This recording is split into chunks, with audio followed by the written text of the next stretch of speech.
नमस्कार, कानपुर वार्ता में आपका स्वागत है। मैं हूं आलोक पाल। कृपया इस चैनल को देखिए, लाइक कीजिए, शेयर कीजिए, सब्सक्राइब जरूर कीजिए। महाराष्ट्र चुनाव के परिणामों को आए हुए आज 3 दिन हो गए। अभी तक यह तय नहीं हो पा रहा है कि महाराष्ट्र का मुख्यमंत्री कौन बनेगा। मीडिया में तरह तरह के कयास लगाए जा रहे हैं। एक वर्ग है जो लगातार इस बात का माहौल बना रहा है कि एकनाथ शिंदे को दोबारा महाराष्ट्र का सीएम बनाना चाहिए।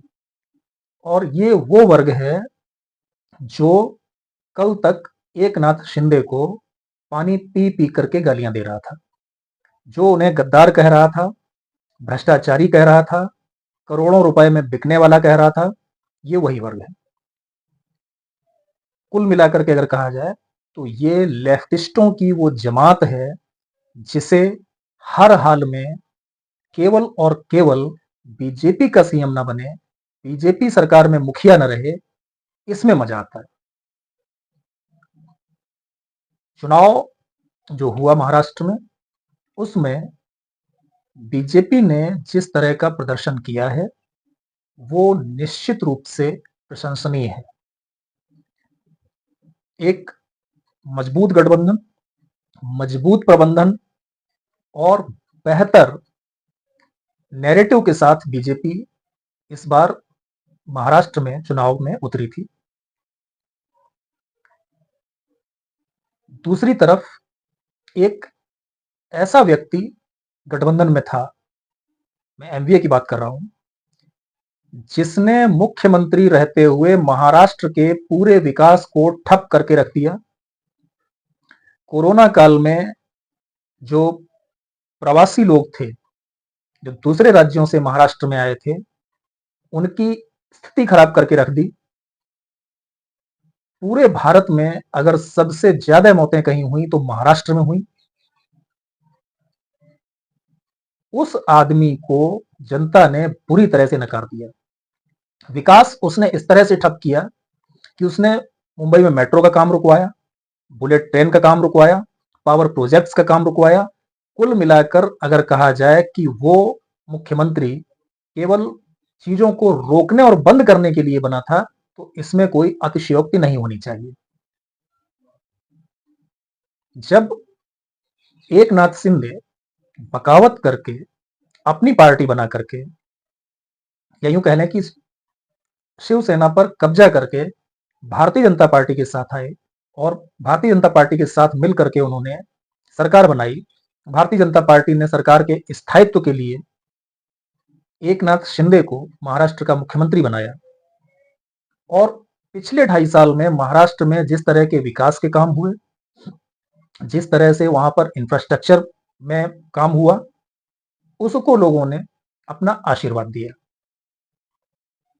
मुझे लगता है कि जिस हिंदू एकता के नैरेटिव के साथ महायुति या कह लें कि भारतीय जनता पार्टी चुनाव में गई थी, अगर उसके साथ ना भी गई होती तो भी शायद महायुति चुनाव जीतने में कामयाब हो जाती। हाँ, फर्क ये होता कि जिस तरह का मैसिव मैंडेट उनको मिला, लैंडस्लाइड विक्ट्री उन्होंने की है, वो नहीं होती। हो सकता है 155 160 सीटें आ जाती, हो सकता है 170 तक सीटें आ जाती, लेकिन जिस तरह से 230 सीटें आई हैं वो नहीं आती। अब बात मुख्यमंत्री की। देवेंद्र फडणवीस 99% महाराष्ट्र के मुख्यमंत्री होने जा रहे हैं। कोई कारण ऐसा नहीं है जिसके चलते ये कहा जाए कि देवेंद्र फडणवीस को महाराष्ट्र का मुख्यमंत्री नहीं बनाया जाएगा या नहीं बनाया जाना चाहिए।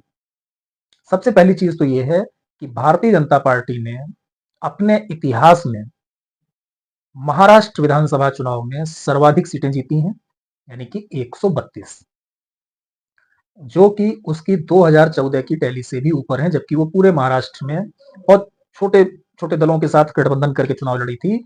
और आप करीब करीब माने कि कुछ सीटें 10-12 10-20 छोड़ दी थे, करीब करीब वो सभी सीटों पर महाराष्ट्र में चुनाव लड़ी थी।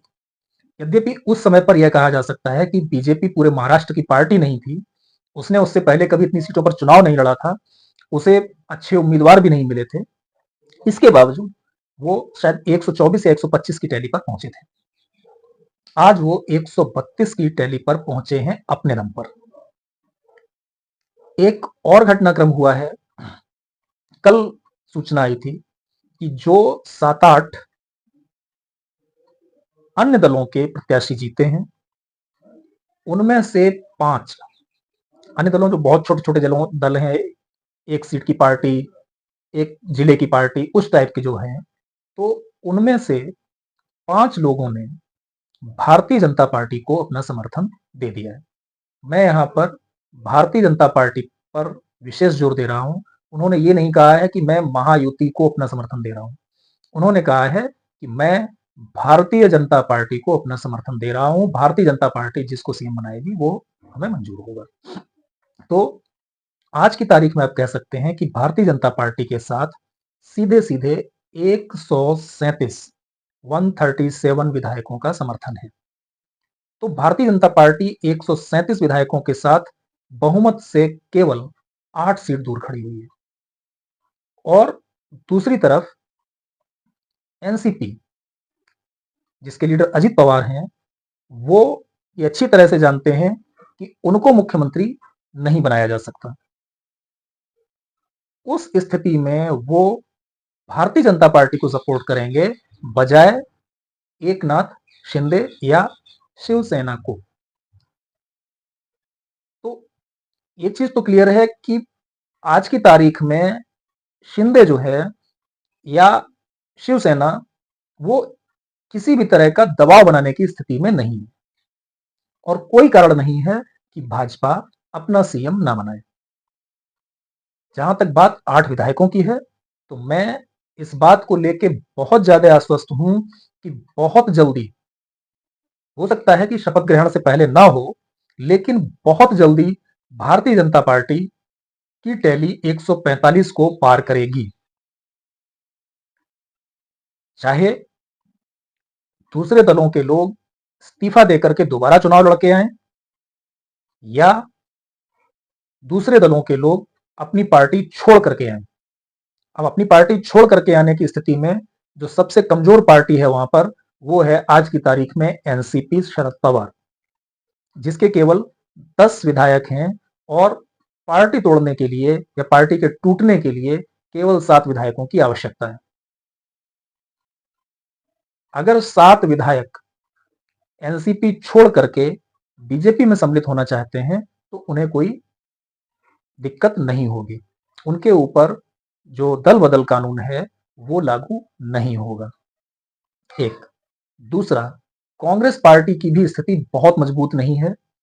कुल 15 उसके पास विधायक हैं, और 15 में से 10 विधायक टूटना कोई बहुत बड़ी बात नहीं है, खासतौर से तब जबकि पार्टी पिछले 10 साल से सत्ता से बाहर है, और आने वाले 5 साल तक भी सत्ता से बाहर है। जिस तरह का कांग्रेसियों का चरित्र होता है कि वो सत्ता से चिपके रहना चाहते हैं, तो ऐसे में जो मुस्लिम विधायक होंगे कांग्रेस के, उनकी मैं बात नहीं करता है, जो बहुत ही कट्टर कांग्रेस का समर्थक होगा उसको छोड़ करके बाकी बीजेपी में सम्मिलित हो सकते हैं। और तीसरी पार्टी बचती है शिवसेना। मुझे लगता है कि तीनों पार्टियों में सर्वाधिक संभावना अगर किसी पार्टी के टूटकर बीजेपी में सम्मिलित होने की है, तो वो है उद्धव ठाकरे की शिवसेना। केवल 20 सदस्य हैं उनके पास, 14 सदस्य चाहिए पार्टी तोड़ने के लिए। और शिवसेना, उद्धव ठाकरे की जो स्थिति है, उसमें उनका टूटना बहुत स्वाभाविक है। बड़ी बात यह है, जो मुझे महत्वपूर्ण लगती है, कि पार्टी टूटने की स्थिति में जो उनके विधायक शिवसेना यूबीटी छोड़ करके आएंगे, उनमें इस बात को लेकर मतैक्य होगा कि नहीं कि वो पार्टी छोड़कर बीजेपी में सम्मिलित होंगे या वो पार्टी छोड़कर एकनाथ शिंदे की शिवसेना में। तो मुझे पूरा विश्वास है कि बहुत जल्दी भारतीय जनता पार्टी 145 के आंकड़े पर पहुंच जाएगी। नहीं भी पहुंचती है तो अजीत पवार का जो समर्थन होगा वो भारतीय जनता पार्टी को होगा। अब बात आती है देवेंद्र फडणवीस की। मुझे लगता है कि महाराष्ट्र में जिस तरह का माहौल है, जिस तरह से वहां की राजनीति को साधना है, उसके लिए देवेंद्र फडणवीस का मुख्यमंत्री होना बहुत जरूरी है। इसका आप रेफरेंस ले सकते हैं देवेंद्र फडणवीस के उप मुख्यमंत्री बनने से। जब भारतीय जनता पार्टी ने यह तय किया कि वो एकनाथ शिंदे को मुख्यमंत्री बनाएगी, तो उनका पहला डिसीजन ये था कि देवेंद्र फडणवीस सरकार से बाहर रहेंगे। लेकिन बहुत जल्दी मतलब कुछ ही घंटों में पार्टी को लगा कि सरकार को बाहर से चलाना कठिन काम है। जो लोग भारतीय जनता पार्टी के सरकार में सम्मिलित होंगे, वो शायद देवेंद्र फडणवीस को उस तरीके से कंट्रोल न कर सकें।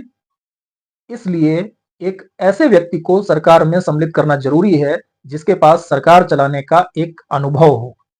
और देवेंद्र फडणवीस उससे पहले 5 साल तक मुख्यमंत्री का एक सफल कार्यकाल पूरा करके आए थे। चूंकि सफल मैं इसलिए कह रहा हूं कि वो अपने नेतृत्व में गठबंधन को दोबारा से जिता करके लाए थे। वो तो उद्धव ठाकरे की जिद की वजह से सरकार नहीं बनी। तो उस समय भारतीय जनता पार्टी ने यह तय किया कि भले ही उप मुख्यमंत्री बनना पड़े, लेकिन देवेंद्र फडणवीस जैसे एक बेहतर एडमिनिस्ट्रेटर का, एक बेहतर स्ट्रेटजिस्ट का सरकार में सम्मिलित होना बहुत जरूरी है। और उन्होंने देवेंद्र फडणवीस को इसके लिए तैयार किया कि आप सरकार में सम्मिलित होइए, भले ही आप मुख्यमंत्री रह चुके हैं, आप अपने इसको ईगो पर मत लीजिए और उप मुख्यमंत्री के रूप में सरकार में सम्मिलित हो जाइए। रीजन क्या था? मेन रीजन ये था कि सरकार बीजेपी को ही चलानी थी, बीजेपी को तय करना था, बीजेपी को नैरेटिव सेट करना था, बीजेपी को पूरी स्ट्रेटजी तय करनी थी। इसलिए बीजेपी ने उस समय पर देवेंद्र फडणवीस को उप मुख्यमंत्री बनाया था।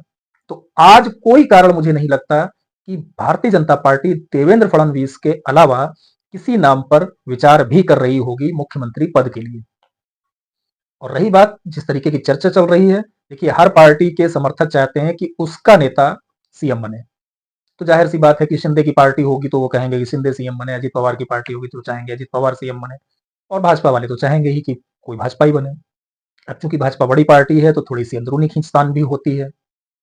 तो ऐसी स्थिति में इस बात की संभावना मुझे बिल्कुल ना के बराबर लग रही है कि देवेंद्र फडणवीस को छोड़ करके भाजपा किसी और को सीएम बनाने की सोच भी सकती है।